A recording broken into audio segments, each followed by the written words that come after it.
세계 역사에서 중세 시대를 유럽 시대를 대표하는 두 가지 사건이 있습니다. 한 가지는 카사노의 굴욕이라는 사건이고 또 하나는 아비뇽 유수라는 사건입니다. 이 아비뇽 유수라는 사건을 통해서 교황권이 약화가 되고 그래서 황제의 권력이 상대적으로 막강해졌습니다. 절대 군주의 시대가 열린 것입니다. 그러한 황제의 힘이 루이 14세 때가 돼서 절정에 달하게 되었습니다. 그는 짐이 곧 국가다라는 유명한 말 또한 남긴 사람입니다. 그는 황제의 막강한 권력을 보이기 위해서 베르사유 궁전을 짓고 궁전의 벽을 각양의 금과 보석들로 채웠습니다. 그리고 정원에는 약 1만 4천여 개의 분수대가 있었고 그리고 2만 5천 그루의 나무가 공원에 있었습니다. 그리고 약 1.2km나 되는 수로 또한 있었습니다. 주방에 방들이 1,000개 이상 되었다라고 합니다. 황제의 권세를 드러내기 위해서 만든 궁전이 얼마나 웅장했는지 지금도 잘 보여줍니다.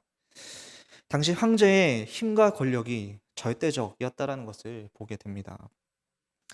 세상 나라의 왕도 이러한 절대적인 힘과 권력이 있는데 우리가 믿는 하나님은 어떠하실까요? 하나님은 그보다 더 비교할 수 없는 분이시고 하나님은 왕 중의 왕이시고 만왕의 왕이 되십니다. 우리는 그런 왕이신 하나님을 믿고 있습니다. 성경에 수많은 사람들이 왕이신 하나님을 알았고 그 왕이신 하나님을 믿고 따르고 섬겼습니다. 오늘 나는 그 하나님을 어떻게 믿고 어떻게 따르고 계십니까? 오늘 말씀을 통해서 하나님 나라의 백성의 승리가 바로 왕이신 하나님께 달려 있음을 잘 말해 주고 있습니다. 하나님은 자신의 백성을 승리케 하십니다. 말씀을 통해서 왕이신 하나님이 자신의 백성을 어떻게 승리케 하시는지를 보고자 합니다. 먼저 첫 번째로 하나님께서는 우리와 함께 하시며 우리를 승리케 하십니다. 본문 12절 말씀에 하나님께서 기드온을 부르시고 그에게 사명을 주시며 그를 큰 용사여 여호와께서 너와 함께 계시도다라고 말씀합니다. 기드온을 향해서 큰 용사라고 부르십니다. 정말로 기드온이 큰 용사였기 때문에 그냥 단순하게 그를 향해서 큰 용사라고 하나님께서 부르신 것일까요? 말씀을 보면 그렇지 않다라는 것을 잘 알 수 있습니다. 우리가 보게 되는 기드온의 모습은 소심한 모습입니다. 용기 있는 큰 용사의 모습과는 거리가 먼 모습입니다. 그럼에도 하나님은 기드온을 향해서 큰 용사라고 불러주신 것입니다. 이스라엘이 하나님 앞에서 죄를 짓는 패턴은 똑같습니다.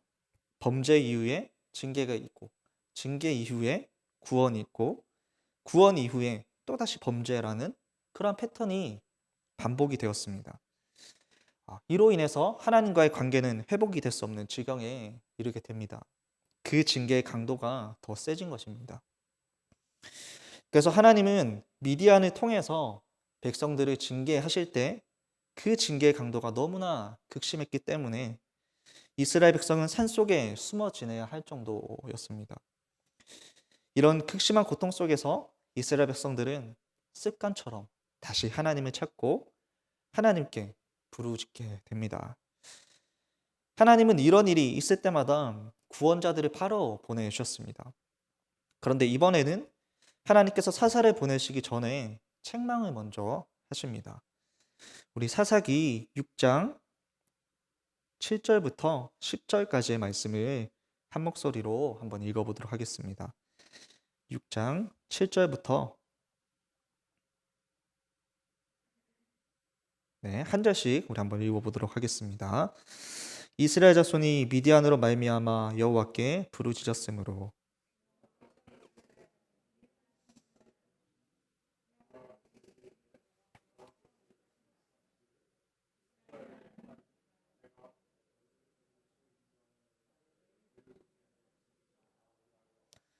애굽 사람의 손과 너희를 학대하는 모든 자의 손에서 너희를 건져내고 그들을 너희 앞에서 쫓아내고 그 땅을 너희에게 주었으며 내가 또 너희에게 이르기를 나는 너희의 하나님 여호와이니 너희가 거주하는 아모리 사람의 땅의 신들을 두려워하지 말라 하였으나 너희가 내 목소리를 듣지 아니하였느니라 하셨다 하라. 아멘. 하나님께서 백성들의 불순종을 책망하셨습니다. 그리고 하나님은 이제 이스라엘을 구원할 사사로 기드온을 부르십니다. 그런데 하나님께서 기드온을 부르시는 모습이 장면이 뭔가 어정쩡한 모습입니다. 하나님께서 기드온을 부르시고 큰 용사라고 할 때까지만 해도 뭔가 웅장한 느낌이 멋있는 느낌이 납니다. 그런데 큰 용사라고 부른 기드온의 모습은 몰래 숨어서 미를 타작하는 우스꽝스러운 한 사람의 모습으로 나타납니다. 용감한 큰 용사와는 전혀 다른 모습입니다. 어정쩡하고 소심해 보입니다. 하나님께서 기드온을 부르시고 또한 그에게 사명을 주시고 자신과 함께 하시겠다라고 약속하셨지만 기드온의 입에서 나온 첫 마디는 불만이었습니다. 미디안의 징계를 받은 것은 이스라엘의 죄 때문이었지만 기드온은 회개도 하지 않고 그 책임을 하나님께 떠넘깁니다. 이것이 불신앙의 모습입니다. 하나님께서는 그에게 집안의 우상을 깨뜨리라는 사명을 우선 주셨지만 그는 소심한 채로 머뭇거리면서 마지못해 일을 행하는 것입니다. 하나님께서 구원을 말씀하시지만 기드온은 하나님께 제일 먼저 불평을 쏟아냅니다. 하나님이 함께 하실 것을 약속하셨지만 여전히 하나님의 함께 하심을 확신하지 못하고 여러 차례 걸쳐서 하나님께 더 확실한 증거를 요구합니다. 수많은 군사를 모았지만 두려움에 가득 찼고 하나님의 영이 임했다고 하지만 여전히 의심하는 모습입니다. 전쟁을 바로 앞둔 단계에서도 그는 하나님께 표적을 구하고 있는 모습을 볼 수가 있습니다. 하나님께서는 그런 기드온을 세우기 위해서 그의 요구에 응답을 하십니다. 그리고 기드온이 요구한 양털 시험을 스스로 치르십니다. 의심하고 두려워하는 기드온과 그리고 그를 세워서 백성을 반드시 구원하시려는 그러한 하나님의 강한 의지가 대조가 되고 있습니다. 기드온이 큰 용사로 불린 것은 그가 정말로 용감하고 힘이 센 큰 용사여서가 아니라 능력이 있어서가 아니라 왕이신 하나님께서 그와 함께 하셨기 때문입니다. 그가 큰 용사인 것은 함께 하시는 하나님 때문인 것입니다. 우리가 기드온의 모습을 통해서 나의 모습을 보게 됩니다. 의심하고 불평하고 요구하는 우리의 모습과 같습니다. 하나님께서 약속하신 약속과 그 축복의 승리가 있지만 여전히 그것을 상황과 우리 현실적인 문제로 신뢰하지 못하고 하나님을 시험하고 하나님으로부터 더 확실한 증거를 요구하고 있는 우리의 모습과도 닮아 있습니다. 하지만 말씀을 통해서 알 수 있는 것은 그럼에도 불구하고 하나님은 하나님의 백성과 당신의 백성과 함께 하신다는 것입니다. 내 눈에 내 자신이 초라해 보여도 하나님은 내가 너와 함께 한다라고 말씀하십니다. 하나님이 우리 곁에 있고 힘을 주신다면 세상이 감당할 수 없는 큰 용사일 것입니다. 오늘 하나님의 신실한 약속을 믿는 믿음이 저와 여러분에게 있기를 바랍니다. 두 번째는 전쟁이 하나님께 속해 있다라는 것입니다. 우리가 말씀을 한 구절 한번 찾아봤으면 좋겠습니다. 사사기 7장 14절 말씀입니다. 사사기 7장 14절 말씀입니다. 우리 함께 읽도록 하겠습니다.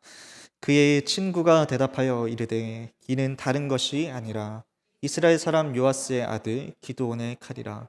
하나님이 미디안과 그 모든 진영을 그의 손에 넘겨주셨느니라 하더라. 네. 성경에 나오는 전쟁은 사람의 전쟁을 말하는 것이 아니라 하나님 나라의 전쟁을 이야기합니다. 하나님께서 친히 싸우시고 이루어 가시는 것입니다. 그래서 그 전쟁의 의미는 일반적인 세상 나라의 전쟁과는 의미가 다릅니다. 전쟁의 승리가 오직 하나님의 손에 있음을 말하고 있습니다. 기드온과 미디안 사이의 싸움은 결코 쉽지 않은 전쟁이었습니다. 미디안의 병사는 무려 13만 5천 명이었고, 그런데 하나님께서는 기드온의 군사를 300명으로 제한시키셨습니다. 13만 5천 명 대 300명인 것입니다. 인간적인 방법으로 미디안의 군대를 이긴다는 것은 절대로 불가능합니다. 그럼에도 하나님께서 하신 의도는 단 한 가지입니다. 바로 자랑하지 못하게 하기 위해서입니다. 기드온과 백성들이 자신들이 스스로 싸워서 이겼다고 자랑하지 못하게 하기 위한 것입니다. 사람은 자신의 이름을 드러내고 자신의 능력을 자랑하고 싶어 합니다. 그래서 하나님은 스스로를 자랑하면서 우리가 스스로 이겼고 스스로 구원했다라고 말할 수 없도록 하기 위해서 300명의 군사를 선택하셨습니다. 하나님께서 하시는 그 전쟁의 승리는 숫자의 많음에 있지 않은 것입니다. 미디안의 군사가 13만 명보다 더 많다고 할지라도 하나님에게는 아무런 문제가 되지 않는 것입니다. 기드온은 이것을 이해하지 못해서 전쟁에 이기기 위해서 군사를 한 명이라도 더 모으기를 원했습니다. 하지만 하나님께서는 숫자가 많아서 이겼다는 생각을 하지 못하도록 하시기 위해서 군대의 숫자를 300명까지 줄이셨습니다.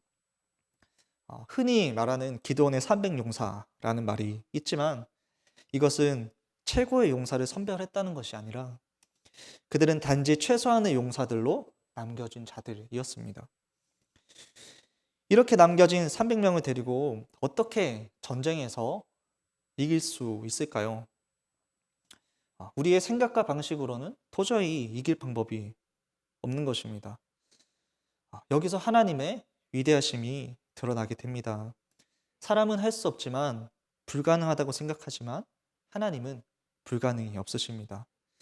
하나님은 전능하신 분이시기 때문입니다. 군사가 많고 무기가 우수한 것이 승리의 조건이 아닌 것입니다. 이러한 외적 조건이 내가 잘해서 내가 어떠한 죽을 각오를 해서 이 일들이 이루어졌다라고 착각하는 이유가 되기도 합니다. 하지만 하나님은 그것 때문에 300의 군사를 데리고 전쟁을 치르게 하셨습니다. 전쟁은 하나님이 하시기 때문입니다. 이 믿음이 우리에게 있게 되기를 바랍니다. 인간적으로 불가능하고 부족한 상황이었지만 하나님께서 전쟁을 주관하십니다. 승리는 오직 왕이신 하나님께만 있는 것입니다. 마지막으로 자기 백성을 구원하고 다스리시는 하나님이십니다. 기드온은 안타깝게도 유혹을 이겨내지 못했습니다. 처음 300명으로 하나님의 전쟁을 치렀던 기드온은 승기를 잡게 되자 다른 사람을 보내어서 군사를 모집한 것입니다. 더 많은 군사를 모아서 미디안을 추격하고 결국에는 이 전쟁을 하나님의 전쟁이 아니라 기드온 자신의 전쟁으로 만들어 버린 것입니다. 안타깝게도 이스라엘 백성은 이 전쟁을 마친 후에 이런 고백들을 합니다. 사사기 8장 22절부터 23절 말씀이 사사기 전체 핵심 주제를 말해주고 있습니다. 이스라엘 백성들은 기드온에게 나와서 이렇게 말합니다. 당신이 우리를 미디안의 손에서 구원하셨으니 당신과 당신의 아들과 당신의 손자가 우리를 다스리소서. 하나님이 아니라 기드온이 우리를 구해줬으니 이제 당신이 우리 왕이 되어달라라고 말하고 있는 것입니다. 드보라 때처럼 승리케 하신 하나님을 향한 찬양이 어디에도 보이지가 않습니다. 백성들의 영적 무지 또한 뚜렷하게 드러나고 있습니다. 그리고 백성들의 요청에 이어서 기드온은 말합니다. 내가 너희를 다스리지 아니하고 여호와께서 너희를 다스리시리라. 이러한 중심 주제로 기드온은 말을 했지만 그는 자신의 말과는 다르게 왕처럼 행동하고 그 권세로 자신의 가문을 일으켰습니다. 하나님께 돌아갈 영광을 자신이 가로챈 것입니다. 내가 너희를 다스리지 아니하고 여호와께서 너희를 다스리시리라 라고 말했던 이 기드온의 말은 사사기 전체의 핵심 주제가 될 수 있습니다. 하나님만이 참된 사사이고 하나님만이 참된 왕이시기 때문입니다. 시편 145편 13절 말씀에 이렇게 말씀하고 있습니다. 주의 나라는 영원한 나라이니 주의 다스림은 대대에 이른다 라고 말씀합니다. 하나님만이 우리를 다스리십니다. 그리고 하나님만이 우리의 참된 통치자가 되십니다. 왕이신 하나님께서는 우리를 인자와 긍휼로 다스리시는 분이십니다. 그 하나님을 믿고 우리는 섬기는 것입니다. 하나님 한 분만이 우리의 진정한 왕이십니다. 우리는 오직 하나님의 말씀을 잘 듣고 그 말씀에 복종하는 하나님 나라 백성이 되어야 하겠습니다. 왕이신 하나님만을 섬길 때 징계는 피할 수가 있습니다. 아무리 우리가 약하다고 할지라도 하나님의 손에 붙들린다면 우리는 승리하게 될 것입니다. 기드온이 빠졌던 이 유혹은 끊임없이 우리가 기억해야 될 주제일 것입니다. 인간의 본성이 하나님처럼 되기 원하고 스스로 선악을 분별하기 원하고 그리고 스스로 자신의 왕국을 세우고자 하는 욕심이 있기 때문입니다. 오직 살아계신 하나님 한 분만이 우리를 구원하시고 다스리시는 참된 왕이심을 기억하고 따라가는 저와 여러분이 되기를 바랍니다. 이 시간 함께 하셔서 우리로 승리케 하시는 그 왕이신 하나님을 바라봅시다. 늘 겸손히 나를 낮추고 오직 하나님께만 영광을 돌리는 우리 모두가 되기를 바랍니다. 우리 함께 말씀을 기억하시면서 두 가지 기도 제목을 가지고 한번 기도하도록 하겠습니다.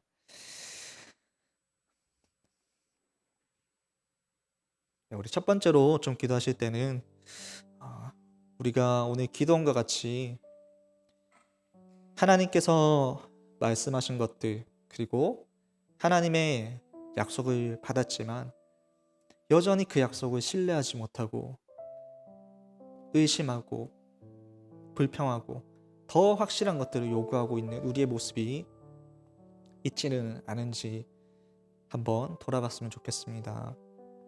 여전히 현실적인 문제로 인해서 신뢰하지 못하고 하나님을 시험하고 있지는 않은지 그런 모습이 있다면 오늘 그 모습 그대로 하나님 앞에 나아갑시다.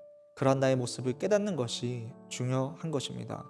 오늘 나의 약함을 들고 하나님께로 나아가서